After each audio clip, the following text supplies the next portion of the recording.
নমস্কাৰ আপোনালোক সকলোকে কুকিং চেনেললৈ স্বাগতম জনাইছো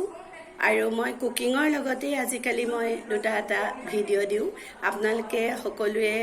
চাইছে আৰু আজি 20 জুন কলাগুৰু বিষ্ণুপ্ৰসাদ ৰাভাদেৱৰ আজি 52তম মৃত্যু দিৱস আৰু সেই মৃত্যু দিৱসৰ লগত সংগতি ৰাখি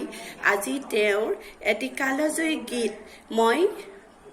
গাইছিলো আৰু সেই গীতটি আপোনালোকৰ আগলৈ আগবঢ়াইছো নিশ্চয় আপোনালোকে সকলোৱে সেই গীতটি ভাল পায় আৰু শেষলৈকে আপোনালোকে এই গীতটি চাব আৰু যদি আপোনালোকে ভাল পায় এই গীতটি গোৱাত যদি ভুল ত্ৰুটিও হয় আপোনালোকে ক্ষমা কৰিব আৰু যদি ভাল পায় তেতিয়া হলে আপোনালোকে মোৰ এই চেনেলটো লাইক কৰিব কমেন্ট কৰিব আৰু যদি নতুন ভিউৱাৰ্ছ হয় কোনোবা তেতিয়া হলে নিশ্চয় মোৰ চেনেলটো সাবস্ক্ৰাইব কৰিবলৈ নাপাহৰিব ধন্যবাদ